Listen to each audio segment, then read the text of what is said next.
الله من الخطايا ربي زدني علما نافعا ووافقني عملا صالحا. Assalamualaikum warahmatullahi wabarakatuh. Alhamdulillahi rabbil alamin wa bihi nasta'inu ala umri dunya waddin. Wassalatu wassalamu ala asyrafil anbiya wal mursalin sayyidina wa maulana Muhammadin wa ala alihi wa sahbihi ajma'in. Rabbi shrah li sadri wa yassir li amri wa hlul 'uqdatam min lisani yafqahu qawli. Qul subhanaka la ilma lana illa ma 'allamtana innaka antal alimul hakim. Jemaah yang dirahmati oleh Allah Subhanahu wa taala, pertama kita bersyukur kepada Allah Subhanahu wa taala atas segala nikmat-nikmatnya yang telah diberikan kepada kita semua, sehingga kita semua dikehendaki hadir di masjid untuk melaksanakan sholat subuh berjamaah, dilanjut dengan kajian rutinan. Mudah-mudahan ini menjadi amalan yang menambah keridhaan Allah Subhanahu wa taala kepada kita semua. Salat serta salam mudah-mudahan tetap tercurahkan kepada junjungan kita Nabi besar Muhammad sallallahu alaihi wasallam, kepada para keluarganya, para sahabatnya dan seluruh umatnya. Mudah-mudahan kita termasuk umatnya yang istiqomah menjalankan sunnah-sunnahnya. Amin ya rabbal alamin.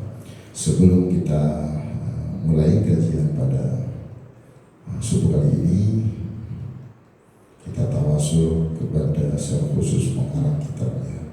Bismillahirrahmanirrahim. Bismillahirrahmanirrahim.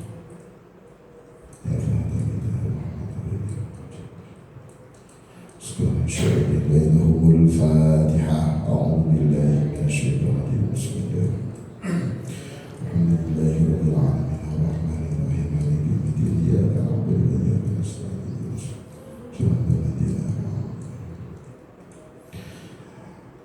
Alhamdulillah, kita sekarang sampai di makalah yang ke-26. Bagi jamaah yang buka kitab, bisa dibuka di halaman 7. Baris masih di pertengahan ya, karena kemarin makalah yang ke-25 itu nggak ada 2 baris, 1,5 baris. Nah ini lumayan panjang, ini hampir setengah halaman ya, makalah yang ke-26 ya. Wal maqalatu sadisatu wal 20, halaman ke-7, posisinya ada di pertengahan. Bismillahirrahmanirrahim. Qala al-mu'allif rahimakumullah wa nafa'ana bihi wa bi ulumihi fid dharain. Wal maqalatu sadisatu wal 20, nasihat yang ke-26. Qila, dikatakan kufranun ni'mati lu'mun, kufur nikmat adalah tercela. Ay adamu syukri ni'mati dalilun ala dana'atin nafsi, yakni tidak adanya syukur atas kenikmatan yang Allah berikan. Dalilun ala dana'atin nafsi, menunjukkan atas rendahnya jiwa. Jadi diawali di makalah yang ke-26 ini yaitu tentang kufur nikmat. Kufur nikmat itu suatu hal yang sangat-sangat tercela. Kalau kita bicara tentang kenikmatan yang memang sudah seharusnya kita syukuri, karena semua kenikmatan itu adalah dari Allah Subhanahu wa ta'ala, dan tidak mungkin kita bisa hidup di dunia ini tanpa adanya nikmat dari Allah. Nikmat kita dilahirkan, nikmat kemudian kita bisa dibesarkan oleh orang tua, nikmat kemudian kita bisa sekolah, nikmat kemudian kita bisa sampai sekarang ya, bagi usia mulai dari SD, SMP sampai kemudian bapak-bapak sampai kemudian beruban ya, itu semua tidak mungkin kecuali di situ ada nikmatnya Allah Subhanahu wa ta'ala. Bahkan hembusan nafas buah ini merupakan suatu kenikmatan yang besar. Baru sekedar nafas aja yang kita rasakan itu sudah ada nikmat besar. Coba bagaimana kalau kita nggak bisa nafas? Ya pasti ya tentu kita nggak akan hidup di sini gitu. Belum lagi kenikmatan mata misalnya, belum lagi kenikmatan telinga, mulut, terus kemudian kenikmatan seluruh anggota tubuh kita. Maka tadi disampaikan kita hidup di dunia ini gak mungkin kalau di situ gak ada kenikmatan. Pasti ada yang namanya kenikmatan dari Allah Subhanahu wa Ta'ala. Apapun kondisi kita, ya, situasi kita, itu pasti ada kenikmatan yang Allah berikan kepada kita. Salah satunya nikmat hidup, ya. Itu bisa kita akhirnya bisa melihat alam semesta ini. Bahkan nikmat-nikmat yang lain, nikmat bahagia, bahkan mungkin juga satu kegelisahan menjadi nikmat juga yang pada akhirnya kita akan jadi dekat dengan Allah. Nah, ketika semua kenikmatan yang kita yakini bahwa berasal dari Allah, terus kemudian kok akhirnya kita kufur nikmat, artinya kita tidak bersyukur atas nikmat-nikmat yang Allah berikan kepada kita, maka itulah disampaikan dalam kitab ini lukmun tercela. Kalau kita bicara tentang kufur nikmat, kenapa kemudian bisa menjadi tercela? Ya karena memang kita bisa bergerak, ya. Kita kemudian bisa merasakan, kemudian kalau kita dalam aktivitas sehari bahkan bisa bangun tidur pun, itu merupakan nikmat yang besar dari Allah Subhanahu wa Ta'ala. Kita bisa kemudian sholat di masjid, kemudian kita zikir, kemudian kita ibadah, kemudian kita lanjut beraktivitas, bisa bekerja atau mungkin berdagang, ya, ke kantor dan segala macam. Itu karena memang Allah beri kita nikmat, gitu. Apalagi kemudian kita ternyata semua aktivitas itu Allah senantiasa jadikan hati kita ini untuk menjadikan niat itu kemudian menjadi amanah atau aktivitas yang bernilai ibadah. Karena memang yang mengatur hati kita adalah Allah. Ya muqallibal qulub tsabbit qalbi ala dinik. Jadi yang menggerakkan hati kita, menggerakkan seluruh alam semesta ini, itu semuanya adalah Allah dan merupakan nikmat yang sangat-sangat besar. Nah, kemudian ketika kita tahu bahwa nikmat itu dari Allah, maka sudah sepatutnya kita bersyukur kepada Allah. Nah, kalau dalam Al-Quran, la in syakartum la azidannakum wa la in kafartum inna adabi lasyadid. Apabila kalian bersyukur kepadaku, maka aku akan tambah kenikmatan itu untuk kalian. Jadi semakin kita bersyukur kepada Allah, maka secara otomatis nikmatnya akan ditambah oleh Allah, gitu. Apabila kita kufur tentang nikmat, inna adabi lasyadid, sesungguhnya adabku sangat pedih. Jadi kalau kita bersyukur kepada Allah, nikmatnya akan ditambah. Kebalikannya, kalau kita kufur nikmat, maka inna adabi lasyadid, sesungguhnya adabku sangat pedih. Maka yang benar di sini dikatakan lukmun tercela. Karena memang inna adabi lasyadid. Jadi sudah sepatutnya ketika kita tahu bahwa kita hidup di dunia ini, itu yang harus kita lakukan adalah bersyukur. Karena nggak mungkin kondisi kayak gimana pun kita, nggak mungkin kalau di situ nggak ada nikmat. Oh, pasti ada nikmat.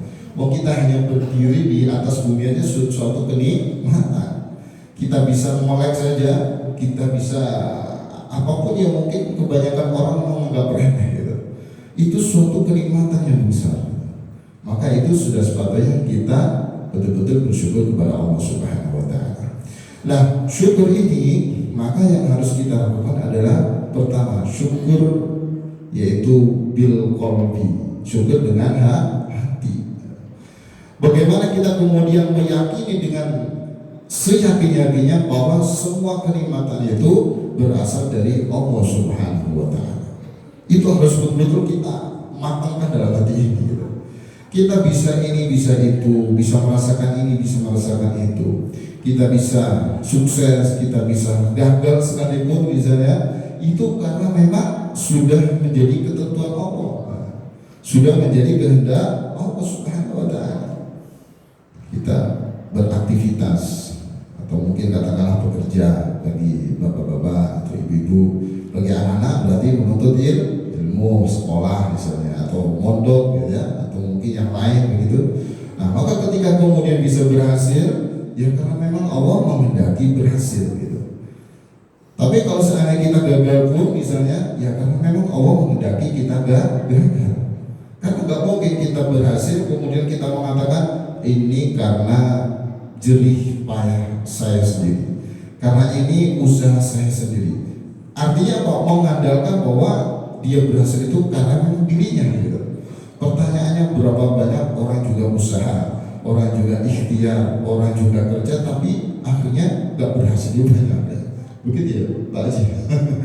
Begitu juga ya banyak gitu. Orang bekerja seperti dia, seperti kita sama. Aktivitas sama kayak kita juga sama. Tapi kenapa mereka ada yang merasakan gagal, ada yang merasakan belum berhasil. Terus kemudian kita merasakan mungkin ada yang berhasil, mungkin ada yang belum berhasil, atau mungkin gagal. Sama-sama kerja. Karena memang itu semuanya atas kehendak Allah Subhanahu wa Ta'ala. Makanya sebesar apapun usaha kita, ikhtiar kita, kalau Allah yang maha menghendaki segala sesuatu ini tidak mengizinkan kita berhasil, gitu ya, maka tidak mungkin kita akan berhasil. Karena sepatutnya ya kita harus yakin bahwa semua itu di bawah kehendak kekuasaan Allah. Wa ma tasyauna illa ayyasha Allahu rabbul alamin. Surat At-Takwir ayat 29, Allah atau kalian tidak akan menghendaki sesuatu apabila, atau di situ illa ayyasha, kecuali apabila dikehendaki oleh Rabb semesta alam, oleh Tuhan semesta alam. Jadi kita bisa berhasil katakan seperti itu karena memang sudah menjadi kehendak Allah. Termasuk kita datang ke sini untuk mengikuti sholat berjamaah, kajian rutin seperti ini, karena memang Allah menghendaki kita. Berapa banyak orang kemudian punya niat ingin ikut ngaji tapi ternyata tidak jadi ikut ngaji, banyak gitu. Berapa banyak tidak ada niat tapi kemudian Allah sentuh, kemudian bisa ikut ngaji, kemudian Allah kehendaki hadirkan bisa ikut berjamaah, bisa ikut ibadah lain-lain sebagainya. Karena memang semua adalah merupakan kehendak Allah. Nah ini harus kita yakini, dengan rasa syukur kita, yaitu bil qalbi, dengan hati. Apapun yang kita dapatkan, apapun yang kita rasakan, betul-betul harus kita kuatkan iman kita, yaitu hati kita, yang kemudian kita akan bicara bahwa semua kenikmatan, semua apapun yang dirasakan itu berasal dari Allah Subhanahu wa Ta'ala. Kalaupun itu melalui orang lain, itu hanya sebatas wasilah, perantara saja. Allah untuk menjadikan kita sehat, kemudian melalui yang namanya dokter, melalui yang namanya obat. Kita kemudian mendapatkan rezeki melalui mungkin teman, sahabat, atau orang lain, atau saudara, dan lain sebagainya. Itu hanya sebatas wasilah. Tapi secara hakikatnya yang memberikan rezeki adalah Allah. Wa ma min dabbatin fil ardi illa 'alallahi rizquha. Jadi tidak ada makhluk jelata di muka bumi ini kecuali rezekinya sudah ditanggung oleh Allah, dijamin oleh Allah. Jadi rezeki sehat, nah ya. Terus kemudian rezeki anak yang solihah misalnya, atau rezeki materi, rezeki apapun itu semuanya berasal dari Allah Subhanahu wa Ta'ala. Dan itu yang harus kita syukuri. Maka ketika kita sudah kemudian yakin bahwa semua kenikmatan berasal dari Allah, maka sudah sepatutnya kita syukur bil lisan, syukur dengan lisan, alhamdulillah. Maka kita memang diperintahkan begitu dapat nikmat, kita senantiasa mengucapkan alhamdulillah. Artinya kita ucapkan keyakinan dalam hati ini bahwa semua kenikmatan dari Allah, sekalipun yang dirasa misalnya nggak enak, atau misalnya menjadikan diri ini kok kayaknya kurang nyaman misalnya. Tapi kalau kita yakin bahwa itu tuh dari Allah, maka sudah sepatutnya alhamdulillah. Walaupun yang dirasa tidak enak. Karena sudah yakin bahwa semua dari Allah, maka apapun yang Allah berikan kepada kita itu pasti suatu hal yang terbaik, dan pastinya baik, dan pastinya mengandung hikmah yang besar. Misalnya ketika kemudian kita diuji oleh Allah dengan suatu hal yang kemudian menjadikan kita gelisah, sedih misalnya. Ternyata dengan kita sedih, yang tadi kita mungkin banyak lupanya dengan Allah gitu ya. Begitu Allah kasih suatu hal, kemudian kita menjadi gelisah, akhirnya kita jadi ingat Allah gitu. Akhirnya kita kemudian rajin ibadah, akhirnya kemudian kita senantiasa taat kepada Allah. Padahal tadinya sering lupa. begitu Allah kasih suatu kenikmatan yang berupa mungkin pengingat bagi kita, akhirnya kita kembali jadi ingat Allah. Nah, luar biasa. Nah, itu yang memang betul-betul harus kita syukuri, yaitu diantara dengan lisan, banyak-banyak mengucapkan alhamdulillah, karena itu sebagai ungkapan apa yang ada dalam hati kita. Maka dalam suatu hadis di Arba'in Nawawi itu di nomor 23, at-tahuru syatrul iman walhamdulillahi tamlaul mizan wa subhanallah walhamdulillahi tamlani au tamlau ma bainas samawati wal ardh. Kesucian itu sebagian dari iman. At-tahuru syatrul iman walhamdulillah, dan alhamdulillah memenuhi timbangan, dan subhanallah dan alhamdulillah wa subhanallah walhamdulillah tamlani au tamlau ma bainas samawati wal ardh. Jadi itu memenuhi ruangan antara langit dan bumi. Wah, itu luar biasa. Alhamdulillah, karena memang di situ ada ungkapan bahwa semua kenikmatan itu dari Allah. Semua apa yang dirasakan, semua itu dari Allah Subhanahu wa Ta'ala. Maka posisinya atau kalau memang diungkapkan di situ itu memenuhi ruangan antara langit dan bumi, saking besar, saking istimewanya. Maka dalam hadis lain itu Rasulullah menyampaikan, sesungguhnya Allah itu memilih 4 ungkapan kalimat: subhanallah, alhamdulillah, la ilaha illallah, Allahu akbar. Ini hadis dari Abu Hurairah ya. Nah, ketika kemudian barang siapa yang mengucapkan subhanallah, maka Allah akan catat 20 kebaikan bagi dia dan juga menghapus 20 kesalahan. Barang siapa yang mengucapkan alhamdulillah ya, maka begitu juga akan mendapatkan seperti itu. Barang siapa yang mengucapkan la ilaha illallah akan mendapatkan seperti itu, subhanallah, alhamdulillah, dan kemudian yang terakhir, barang siapa yang mengucapkan Allahu akbar akan mendapatkan seperti itu juga. Terus kemudian di akhirnya Rasul menyampaikan, barang siapa yang mengucapkan alhamdulillahirabbil alamin, maka dicatat baginya 30 kebaikan dan dihapus baginya 30 keburukan.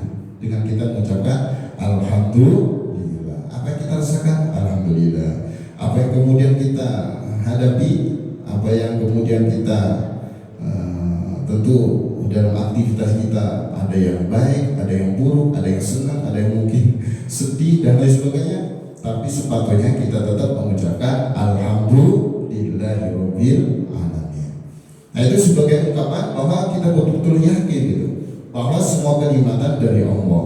Terus kemudian kita ungkapkan apa yang ada dalam hati kita, apa yang ada dalam diri kita.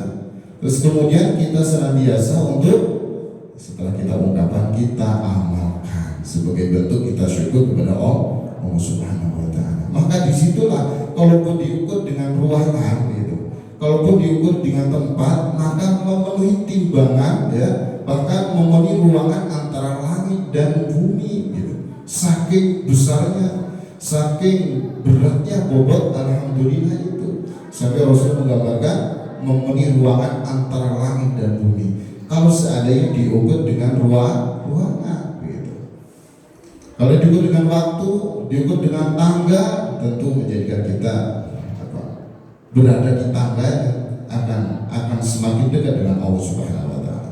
Karena apa? Karena memang itu yang memang diharapkan oleh orang-orang yang dekat dengan Allah, itu tujuannya hanya bersyukur. Ya, hambul arifi at-falahu gitu. Jadi tujuan orang yang marifat ini dalam kitab ini nomor 5 itu yang terakhir, at-falahu, yaitu memuji kepada Allah Subhanahu wa Ta'ala. Tidak untuk yang lain ya. Walaupun kemudian dia beribadah, dia bekerja, dia beraktivitas, dia lakukan, ternyata itu hanya tujuannya untuk memuji Allah, untuk bersyukur kepada Allah. Kenapa? Li'anna hamal arifi rabbuhu. Karena sesungguhnya tujuan orang makrifat yang senang mengenal Allah itu adalah Tuhannya saja. Wala thawabu wala, kalau di sini thawabu wala jannatu. Imam Nawawi melanjutkan, tidak termasuk yaitu pahala dan juga surga bukan menjadi tujuannya. Tujuannya adalah Rabbuhu, adalah Tuhannya semata. Jadi sebagai bentuk rasa syukur hanya terus diungkapkan pujian-pujian kepada Allah Subhanahu wa Ta'ala. Makanya gak heran ketika orang yang betul-betul sudah mengenal Allah, walaupun dia mendapatkan satu hal yang kemudian harusnya secara umumnya menjadikan manusia itu gelisah, sedih, atau mungkin secara umumnya pasti terasa ya. Tapi apa yang kemudian pertama kali terungkap oleh lisan bagi orang yang mengenal Allah, yaitu alhamdulillah. Seperti sahabat Abu Kilabah, ketika kondisi beliau tangannya lumpuh, kakinya lumpuh, terus kemudian matanya buta, ditanya oleh sahabat, wahai Abu Kilabah, kenapa engkau terus bersyukur kepada Allah? Karena lisannya terus zikir, terus menyebut nama Allah, terus sampai beliau kami dengan doa, ya Allah ilhamilah aku untuk menjadi hamba yang selalu bersyukur kepadamu. Terus lisannya itu pada kondisi kakinya, tangannya lumpuh, matanya buta, terus menikmati atau bersyukur nikmat Allah berikan. Terus kemudian kalau sahabat tanya, apa yang kau syukuri wahai Abu Kilabah? Bukankah kondisi kamu seperti ini? Apakah kau tidak tahu Allah menjadikan aku sebagai hambanya yang selalu bersyukur? Itu merupakan nikmat yang besar. Aku diberi anakku yang selalu mengajak aku untuk ke masjid. Anakku betul-betul suruh, namun 3 hari ini gak pulang katanya. Apakah kau bisa mencari anakku 3 hari ini gak pulang, yang biasanya menemani aku ke masjid, ke sini, tapi ternyata dia 3 hari ini gak pulang. Bisa gak kau bantu aku nyari gitu? Kata sahabat, ya sudah aku cari, aku bantu mencarinya. Sehingga cerita ketika ditemukan ternyata dalam kondisi terbunuh oleh binatang buas ya. Terlihat bahwa ternyata kondisi sudah dalam keadaan mati, meninggal. Akhirnya disampaikan oleh sahabat kepada Abu Kilabah, wahai Abu Kilabah, ternyata anakmu mengalami hal yang sangat-sangat mengerikan gitu ya. Kalau bahasa kita seperti itu, diterkam oleh binatang buas. Apa kemudian pertama kali ungkapan yang diungkapkan oleh sahabat Abu Kilabah? Alhamdulillahirabbil alamin. Begitu luar biasa. Padahal kaki lumpuh, tangan lumpuh, mata buta, yang hanya mulutnya saja bergerak, zikir kepada Allah. Terus kemudian dikasih kabar anak yang selalu menemani dia, anaknya yang selalu mengajak atau membantu dia ke masjid. Pokoknya urusan kebaikan anaknya. Tapi begitu dikasih kabar anakmu telah meninggal, diterkam oleh binatang buas, tapi ungkapnya tetap alhamdulillah. Anakku adalah anak yang soleh, mudah-mudahan dijauhkan dari api neraka. Begitu doanya. Karena memang sudah mengenal Allah, bahwa apapun yang Allah berikan, kenikmatan kah, mungkin keburukan juga gitu ya, mungkin hal-hal yang menjadikan hati kita tidak tenang gitu, gelisah, itu memang yakin bahwa pasti ada kebaikan dan pasti baik, pasti mengandung hikmah yang besar. Maka perlu yang namanya syukur bil lisan, yaitu dengan alhamdulillah. Sampai tadi itu memenuhi timbangan atau ruangan antara langit dan bumi. Kalau kita bicara betapa luasnya antara langit dan bumi gitu ya. Tapi kalau semua itu terpenuhi dengan kita mengucapkan alhamdulillah, itu menjadi suatu hal yang sangat-sangat besar sekali. Nah, maka dari situlah yang perlu kita terus-menerus memuji Allah Subhanahu wa taala atas segala kenikmatan yang Allah berikan. Maka berikutnya kita bersyukur, syukur bil amal, yaitu bersyukur kepada Allah, yaitu dengan amal perbuatan. Ini yang penting. Kita sudah yakin bahwa semua kenikmatan adalah dari Allah. Kita juga sudah terus-menerus mengucapkan alhamdulillah, alhamdulillah ya Allah, terima kasih ya Allah. Karena sudah yakin bahwa semua kenikmatan itu semua adalah Allah ya. Nah, maka kita sekarang sambil merenung nih, karena merenung inilah yang penting gitu. Karena tanpa kita merenung, akhirnya kita mungkin jadi nggak merasa gitu. Nggak merasa bahwa nikmat ini ternyata luar biasa. Bagaimana kemudian kita bisa melihat, kemudian kita bisa berjalan, kita bisa kemudian bekerja, beraktivitas. Belum lagi aktivitas kita, kerja kita ternyata mendapatkan hasil yang maksimal, justru malah menjadikan kita semakin dekat dengan Allah misalnya. Itu kan nikmatnya sangat besar. Hanya nikmat mata saja itu sudah luar biasa. Makanya itu merupakan rahmat Allah yang besar. Mata semua anggota tubuh. Maka ketika ada satu kisah di mana orang ibadah selama 500 tahun, wah itu hebat banget. 500 tahun ibadah non-stop full itu Bapak Ibu. Pokoknya non-stop ibadah terus itu. Sehingga ketika Allah kemudian masukkan ke surga, malaikat masukkan dia ke surga karena rahmatku. Langsung protes dia, ya Allah, aku kau masukkan surga itu karena amalku gitu. Aku ibadah selama 500 tahun non-stop loh, wajar loh gitu. Dapat balasan surga gitu. Tapi aku bisa masuk surga itu bukan karena tapi karena amalku. Oh, wahai malaikat, masukkan dia. Sampai diulang 3 kali, diprotes terus sama dia karena dia yakin bahwa dia itu beramal itu karena atau bisa masuk surga sesuai kehendak Allah karena amal dia. Wahai malaikat, masukkan dia ke surga karena rahmatku begitu. Wahai Allah, aku kau masukkan ke surgamu karena amalku. 500 tahun, luar biasa ya, non-stop lagi ya. Karena satu kisahnya itu, beliau itu tempatnya di bukit ya, memang tidak ada aktivitas apapun kecuali yang beribadah. Semua sudah Allah fasilitasi di situ. Artinya kisah itu kan bisa kita ambil pelajaran bahwa ibadah 500 tahun aja ya, yang kemudian Allah akhirnya bisa masukkan surga itu bukan karena amalnya. Sampai 3 kali diulang, terus kemudian ya sudah, kalau gitu silakan ditimbang amalmu 500 tahun gitu ya, dengan kenikmatan mata satu saja. Ayo ditimbang begitu. Ayo malaikat silakan ditimbang. Begitu ditimbang, ternyata apa hasilnya?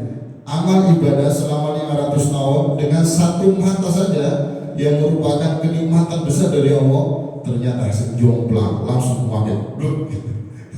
Amalnya langsung terbang. Kenapa? Karena berat yang satu mata saja begitu. Kamu tahu itu, kamu lihat itu, coba hasilnya gimana? Kenikmatan yang saya berikannya satu mata saja gak sebanding dengan ibadah kamu walaupun 500 tahun. Belum lagi mata yang satunya, belum lagi telinga, belum mulut, belum kemudian tangan, kaki, anggota tubuh yang lain. Kalau itu kemudian kita menjadikan yakin bahwa karena ibadah kita kemudian itu sangat besar ya, bahwa kita bisa ibadah karena ada rahmatnya Allah, ada hidayahnya Allah, ada pertolongan Allah, sehingga kita bisa beribadah, sehingga kita bisa beramal, sehingga kita bisa taat kepada Allah karena memang ada rahmat dari Allah. Ditimbang, nah akhirnya itu yang terjadi. Itu 500 tahun. Bagaimana dengan kita yang usianya ya tentu paling 63 sesuai Rasulullah, atau mungkin ada yang 70, ada yang 80. Kalau sudah 500 saya sudah enggak, di atas 100 saya sudah jarang begitu. Tapi yang menjadi pelajaran yang harus kita ambil, ibadah 500 tahun saja satu nikmat mata enggak sebanding gitu. Apalagi kita yang mungkin ibadahnya masih belum maksimal, terus kemudian kita nggak mensyukuri atas kenikmatan yang lain ya, satu mata aja yang nggak imbang, apalagi kenikmatan yang lain. Maka disitulah perlu yang namanya syukur kepada Allah Subhanahu wa Ta'ala. Nah, bil amal ini penting. Ketika kita kemudian dikasih sehat itu kan datangnya dari Allah, bukan dari yang lain. Kalaupun kita dengan minum vitamin dan lain sebagainya, itu hanya fasilitas saja, atau sepanjang kita dikasih perantara aja. Allah menciptakan mungkin obat, atau mungkin biji-bijian, atau mungkin tumbuh-tumbuhan yang lain sehingga jadi obat, jadi jamuan dan lain sebagainya. Itu memang Allah persiapkan untuk kita sebagai wasilah agar kita semakin sehat, banyak minum vitamin dan lain sebagainya. Kita bisa olahraga dan lain sebagainya. Karena memang kita bisa olahraga, bisa kemudian karena memang Allah kasih kita bisa bergerak, Allah kasih kita bisa berjalan, Allah kasih kita bisa beraktivitas gitu. Berapa banyak juga orang yang senantiasa Allah hanya bergeletak aja di atas tempat tidur, banyak gitu. Ya karena memang sudah kehendak Allah. Nah begitulah yang harus kita syukuri. Kita kasih sehat, bagaimana kemudian kita memanfaatkan kesehatan kita ini untuk senantiasa mendekatkan diri kepada Allah. Jadi syukur itu yaitu menikmat atau mensyukur nikmat yang Allah berikan kita, yaitu untuk sesuatu yang disenangi oleh Allah. Kita dikasih sehat, bagaimana kesehatan kita ini melakukan hal-hal yang disenangi oleh Allah, itulah syukur.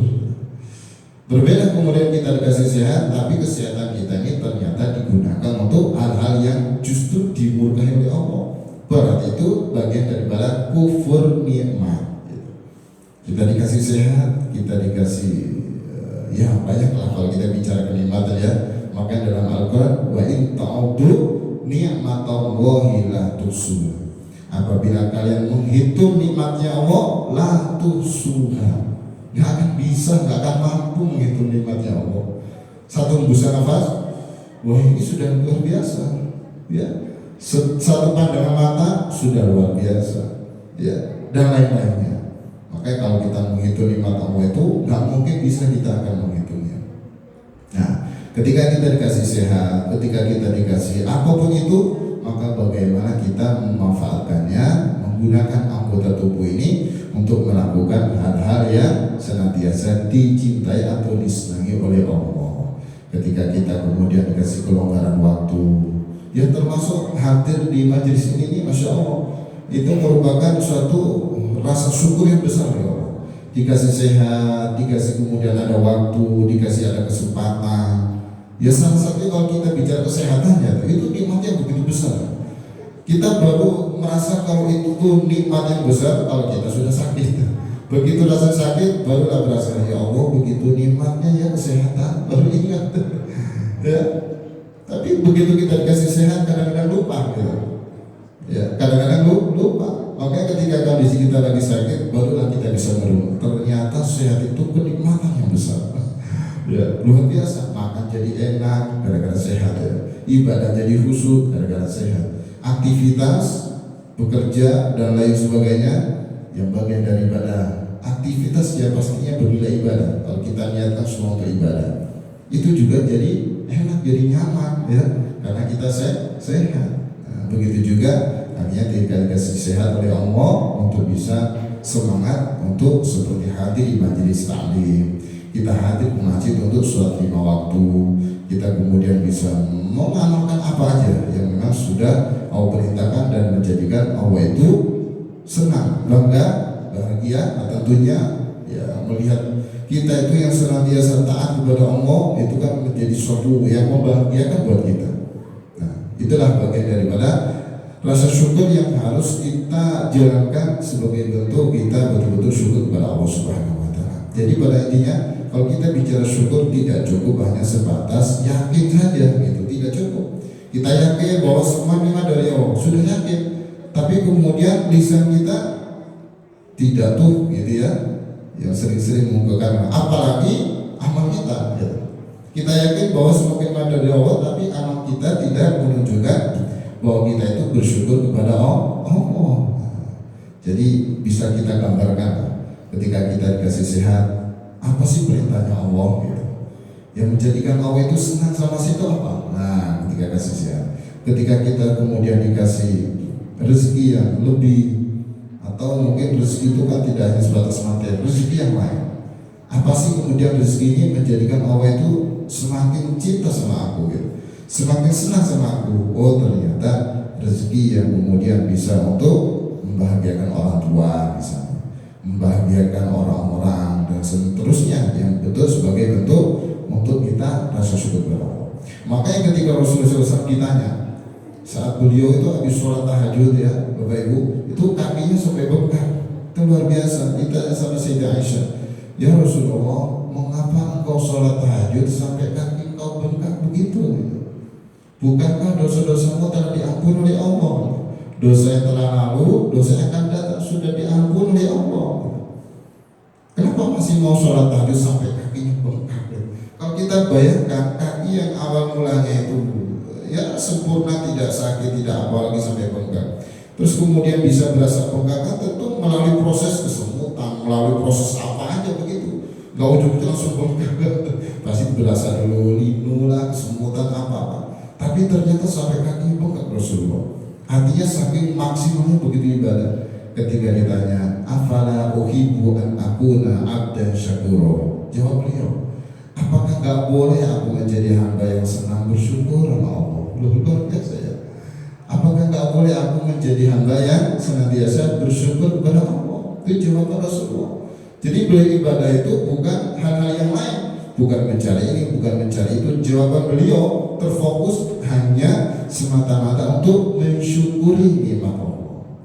Itu luar biasa. Nah itulah kemudian dicontoh oleh orang-orang makrifat salah satunya Makanya tadi hamul arifi rabbuhu atau ya nama arifi rabbuhu. Jadi tujuan orang arifat hanya memuji Allah, hanya Allah saja gitu, bukan pahala dan bukan surga kalau di sini sampaikan. Memang betul. Jadi tujuannya hanyalah Allah. Kalaupun dapat pahala, kalaupun dapat surga, itu haknya Allah, itu urusannya Allah. Itu bukan urusan kita. Urusan kita hanya menghamba saja kepada Allah. Ya, hanya beribadah saja kepada Allah. Kalau Allah ternyata kehendaki kita dapat pahala, dapat surga, itu tentunya menjadi suatu hal yang sudah dijanjikan oleh Allah dalam Al-Qur'an banyak. Walladzina amanu wa 'amilus sholihati lahum jannatun tajri min tahtiha al-anhar. Dan orang beriman, beramal soleh, terus kemudian mendapatkan surga, ya tentunya sudah menjadi janji Allah. Artinya kalau sudah menjadi janji Allah, ya sudah kita hanya fokus kepada yang memberi janji, gitu. Yang menyampaikan, yaitu Tuhan semesta alam, adalah Allah Subhanahu wa Ta'ala. Jadi jamaah yang diberkati oleh Allah Subhanahu wa Ta'ala, sebenarnya kalau kita lihat makalah ini, itu begitu panjang. Hanya satu kufur nikmat aja yang kalau kita kaji lebih dalam lagi, ya itu luar biasa. Bagaimana kita coba kita merenung dalam keseharian kita ini, kita banyak syukur nikmat atau kufur nikmat. Nah ini kan sebuah perenungan sebenarnya. Maka nasihat-nasihat sampai kita kemudian sampai di 26 ini tentunya agar kita merenung gitu, agar kita merenung. Makanya dalam Al-Quran sudah Allah ingatkan agar kita itu banyak merenung. Salah satunya banyak muhasabah, introspeksi diri. Ya ayyuhalladzina amanu taqullaha wal tanzur nafsum ma qaddamat lighad wattaqullaha innahu khabirun bima ta'malun. Wahai orang-orang beriman, bertakwalah kepada Allah dan hendaknya setiap diri memperhatikan apa yang telah dilakukan untuk hari esok. Nah, kita diperintahkan untuk muhasabah, introspeksi diri. Nah, tentu orang yang senantiasa merenung itu predikatnya ulul albab, luar biasa. La ayatin li ulil albab. Jadi begitu pentingnya kemudian kita bisa memakai akal pikiran kita tentang kenikmatan yang Allah berikan. Terus kemudian kita ungkapkan atas apa yang dalam hati kita, bahwa semua kenikmatan dari Allah kita pikir, kita hayati, kita renungkan itu. Nah dengan begitu maka tumbuhlah buahnya yang namanya syukur nikmat. Kalau nggak kita pikir, nggak kita hayati, lewat begitu saja gitu. Makanya ketika kemudian kita bersyukur, itu buah daripada ada perenungan gitu. Ya seperti adanya hujan. Kalau kita nggak merenung, biasa aja hujan duduk gitu. Padahal ya, dalam Al-Quran itu alladzi ja'ala lakum al-ardha firasyan was samaa binaa wa anzala minas samaa'i ma'an fa akhraja bihi minats thamarati rizqan. Jadi Allah menurunkan air hujan itu yang nanti akan tumbuh buah-buahan, pohon-pohonan, tumbuh-tumbuhan sebagai rezeki bagi kita. Kalau kita nggak merenung, biasa aja hujan gitu. Ya, hujan baru hujan, belum bulan, belum matahari, belum yang lain begitu. Kalau kita nggak merenung, kita akan terasa menganggap biasa. Padahal itu kalau kita betul-betul merenung, baru kita akan dapat merasakan bahwa ternyata itu semua itu kenikmatan yang Allah berikan kepada kita. Bagaimana Allah kemudian menciptakan laut yang di dalamnya banyak ikan, banyak hewan-hewan. Ternyata itu fasilitas bagi kita, ya. Bagi kita yang suka makan ikan tongkol, ikan gurame, ikan apa, ternyata fasilitas buat kita gitu. Agar kita bisa menikmati fasilitas yang Allah berikan. Cuma harus tahu bahwa Allah menciptakan kita dengan fasilitas yang serba ada semua itu. Tujuannya hanya satu, wa ma khalaqtul jinna wal insa illa liya'budun. Hanya itu saja. Aku tidak menciptakan jin dan manusia kecuali agar mereka beribadah kepadaku. Nah, sebagai bentuk kita betul-betul beribadah kepada Allah, maka perenungan yang berikutnya, apakah kita sudah syukur nikmat? Apakah kita sudah syukur nikmat atau justru malah banyak kufur nikmatnya? Nah ya, mulai dikasih sehat, dikasih nikmat apapun, dikasih kesempatan, dikasih waktu. Nah makanya hadis Nabi itu 5 hal ini ya lakukanlah sebelum datang 5 hal. Ya, masa sehatmu sebelum masa sakitmu. Nah itu artinya apa? Dengan kita dikasih sehat itu, bagaimana agar betul-betul aplikasikan gitu rasa syukur kita dengan memanfaatkan kesehatan kita untuk senantiasa beribadah kepada Allah. Ya, manfaatkan waktu luangmu sebelum waktu sibukmu. Kalau udah sibuk nanti jadi mungkin gak sempat gitu ya untuk banyak-banyak berbuat baik kan kalau udah sibuk. Maka ketika luang kita manfaatkan. Ya, maka di akhir itu manfaatkan masa hidupmu sebelum masa matimu gitu. Ketika kita masih dikasih hidup sama Allah, berarti bagaimana kita menunjukkan rasa syukur ini gitu untuk senantiasa yaitu mendekatkan diri kepada Allah sebelum datang ajal kita. Nah, kita senantiasa untuk terus bersyukur atas segala nikmat yang Allah berikan, yaitu syukur diantaranya itu dengan amal perbuatan. Kasih mulut, bagaimana kita menunjukkan rasa syukur? Berarti kita harus banyak berzikir, gitu, banyak baca Al-Quran. Kalau anak-anak yang hafal Quran berarti banyak murojaah, gitu ya.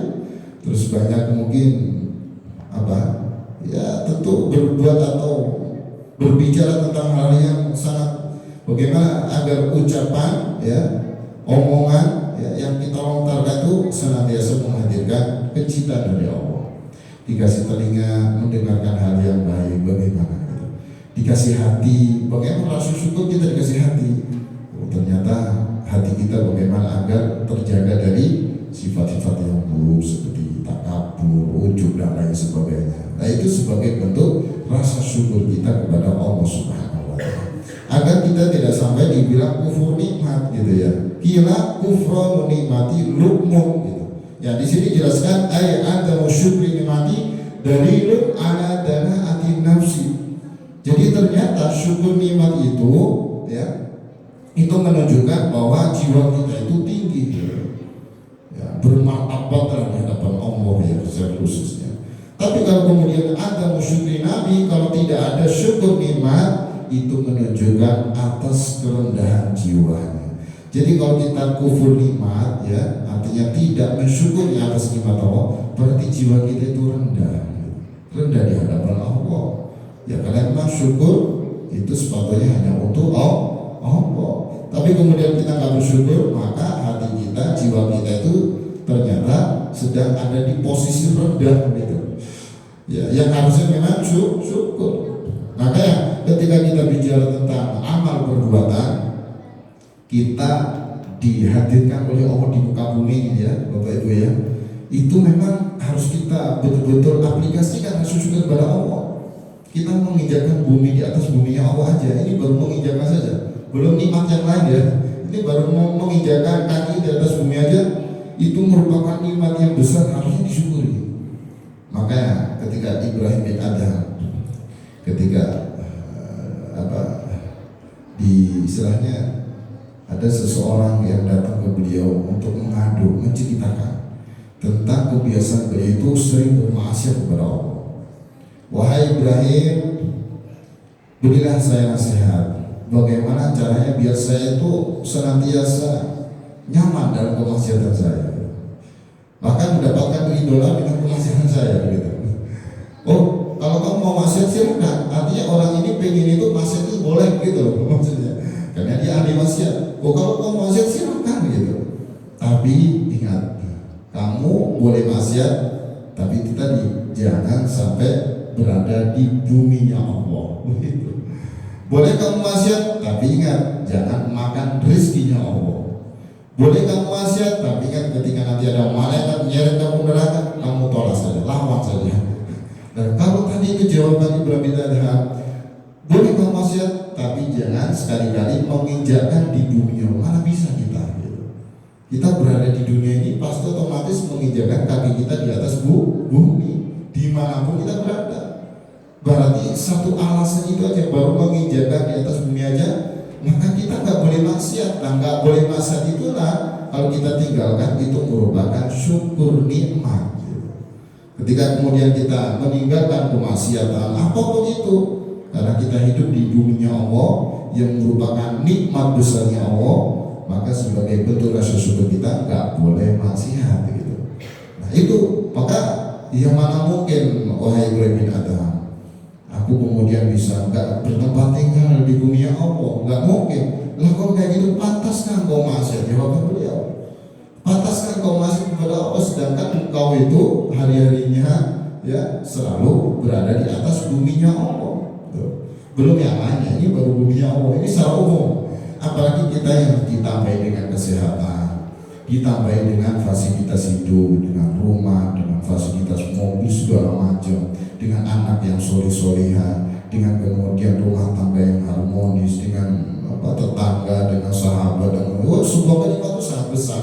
Baru di atas dunia wajah kita nggak boleh, sangat nggak pantas bermaksiat. Apalagi kalau kita bandingkan dengan kenikmatan yang lain, maka sudah pasti di sini dikatakan kufrun nikmat lukmun, itu sudah pasti. Karena apa? Kufur nikmat adalah tercela. Maka yang benar kalau kita senantiasa bersyukur nikmat Allah, ma yaf'alu Allahu bi'adabikum in syakartum wa amantum wa kana Allahu syakiran alima. Ma yaf'alu Allah tidak akan menghadap kalian jikalau kalian beriman dan bersyukur kepada Allah. Jadi kita itu dijaga oleh Allah kalau kita senantiasa bersyukur kepada Allah Subhanahu wa taala. Ya, jadi mulai kita senantiasa merenung, kita hidup itu banyak syukurnya atau banyak kufurnya begitu. Ketika kemudian kita sudah tahu posisi kita tuh ternyata kok sedikit syukurnya sepertinya, berarti kita harus tahu, kalau bahasa sederhana, kita harus tahu diri bahwa kita itu ternyata semua kenikmatan dari Allah, maka harus betul-betul kita manfaatkan anggota tubuh ini untuk melakukan amalan-amalan yang senantiasa menghadirkan kecintaan, kesenangannya Allah kepada kita semua.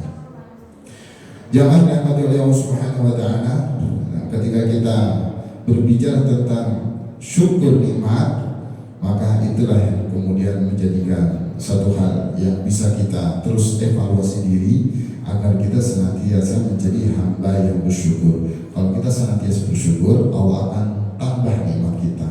Kita dikasih sehat, kita bersyukur akan ditambah kesehatan kita. Kesehatan yang senantiasa terus menerus dalam kebaikan. Kita dikasih nikmat apapun, kalau kita syukuri, Allah akan kasih terus bisa bertambah kenikmatan kita.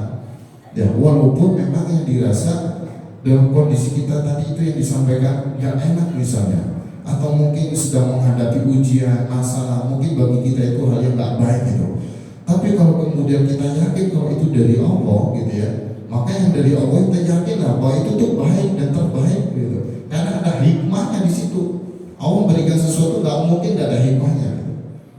Baik itu memberi kebaikan, memberi keburukan, itu pasti ada manfaat karena Allah Maha baik gitu.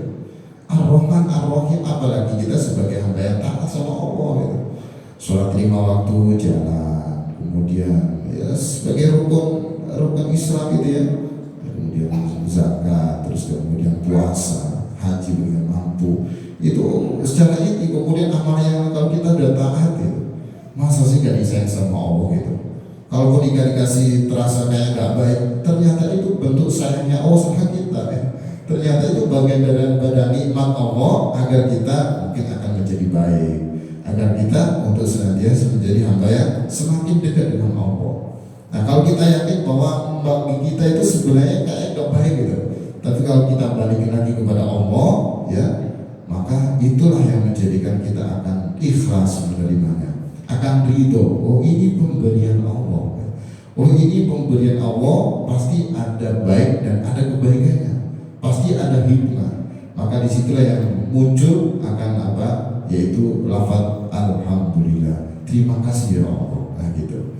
Makanya gak heran ketika kita menemui orang yang senantiasa terus melafazkan Allah, terus mengungkap atau zikir dengan lafaz alhamdulillah, karena memang dia tahu kondisi situasi bagaimanapun itu sudah menjadi kehendak Allah dan itu pasti baik sesuai dengan apa yang dihadapi. Karena memang itu yang menjadi pelajaran bagi kita untuk senantiasa banyak bersyukur kepada Allah Subhanahu wa taala. Nah itu kalau kita lanjutkan insya Allah di pertemuan berikutnya ya, untuk kelanjutan dari makalah, karena kalau kita bacakan secara makna ya, bahkan di sini disampaikan nanti hadis Nabi, Nabi sallallahu alaihi wasallam khoslatani maka natafihi katabuhu wa syakirun sabiran wa lam tabuna fihi lam yaktubuhu wa syakirun wa sabiran man nadhara fi dinihi ila man huwa fawqahu faqtada bihi wa nadhara fi dunyahu ila man huwa hamidallaha ala ma faddalahu bihi alaihi katabahu wa syakiran sabiran wa man nadhara fi dinihi ila man huwa dunahu wa nadhara fi dunyahu ila man huwa fawqahu fa asafu ala ma fatahu lam yaktubhu wa syakiran wala sabiran. Ini hadis ya, hadis Nabi. Hadal hadis jami'un li jami'i anwa'il khairi. Jadi kalau kita bisa baca maknanya ada dua hal. Maka natafi kata bahwa dua hal ini apabila ada di dalam diri manusia, ya, maka Allah akan mencatatnya, yaitu sebagai hamba yang bersyukur dan sabar. Syakiron sabiron. Maka Allah mencatat sebagai hamba yang bersyukur dan bersabar. Wa man taquna fihi, apabila dua hal ini tidak ada dalam diri seseorang, maka Allah tidak akan mencatat bagi dia termasuk hamba yang bersyukur dan bersabar. Apa dua hal itu? Man nadhara fi dinihi illa man huwa fawqahu faqtada bihi. Yaitu seseorang atau siapa saja yang melihat dalam urusan agamanya, melihat kepada orang di atasnya. Orang di atas berarti melihat orang yang lebih berilmu, lebih rajin sholatnya, lebih rajin amal ibadahnya, sedekahnya, infaknya, puasanya, pokoknya amalnya dia lihat, ilmunya dan segala macam. Fakta dan kemudian dia mengikuti. Wa nadhara fi dunyahu ila man huwa dunahu fahmidan wa ala ma faddalahu bi alaihi kata wasyakir sabira. Terus kemudian dalam urusan dunia dia melihat orang di bawahnya. Ya, melihat di bawahnya, melihat kemudian ketika ada pemulung, mungkin ada orang yang lebih miskin, mungkin ada yang orang yang lebih terlihat bawah gitu ya dibanding dirinya begitu. Melihat orang yang di bawahnya, kondisi dia lampunya, melihat lagi di bawahnya lagi. Bagaimana kondisi orang yang mengemis, gimana kondisi orang yang ada di lampu merah yang itu dia lihat, padahal kondisi sudah sangat di bawah gitu. Ya, nah fiturnya. Terus kemudian fahamidallaha ala ma faddalahu bihi alaihi. Kemudian dengan itu dia memuji kepada Allah atas segala fadlah, keagungan, anugerah yang Allah berikan kepada dia. Terus memuji. Maka Allah akan mencatatnya sebagai hamba yang bersyukur dan sabar. Itu yang pertama. Jadi kalau urusan akhirat kita melihatnya ke atas, ya, melihat orang ke atas, begitu maksudnya. Orang yang lebih berilmu, lebih rajin, pokoknya lebih baik lah kita melihat ke atas. Tapi bagi orang yang senantiasa dalam urusan dunia, dia melihat ke bawah. Itu yang pertama. Terus kemudian yang kedua, wa man nadhara fi dunyahu ila ma huwa dunahu wa nadhara fi dunyahu ila ma huwa fawqahu. Nah, ketika dalam urusan agama dia melihat di bawahnya. Nah, ya. Terus kemudian dalam urusan dunia dia melihat ke atasnya, fa asafa ala ma fatahu. Terus kemudian dia sedih gitu. Ketika melihat orang di bawahnya gitu ya. Terus kemudian dari urusan agama, terus kemudian dari urusan dunia dia melihat yang di atas saja. Ya, nanti pertemuan berikutnya bisa kita jelaskan kembali karena waktunya sudah udah lewat ya. Karena sekarang subuh kan lebih cepat ya gitu. Nanti insya Allah akan disampaikan kembali. Pada intinya dua hal yang kemudian ada itu nanti Allah akan jadikan kita sebagai hamba yang bersyukur dan sabar. Begitu untuk pertemuan di pagi hari ini, kita berbicara tentang syukur. Pada intinya ketika kita senantiasa mensyukuri nikmat Allah Subhanahu wa taala, maka kita akan senantiasa ditambah nikmatnya. Nikmat yaitu dengan hati kita, nikmat juga harus kita lakukan dengan lisan kita. Yang terpenting nikmat juga kita harus aplikasikan dengan kesadaran kita, mengaplikasikan, memanfaatkan seluruh anggota tubuh untuk senantiasa mendekatkan diri pada Allah Subhanahu wa taala. Dan kemudian kalau kita kufur nikmat, luput tercela, maka inna adabi lasyadid, kata Allah, sesungguhnya adabku sangat pedih. Mudah-mudahan bermanfaat. Kurang lebih mohon maaf. Akhirul kalam wa ma fiqil aqwam. Wassalamualaikum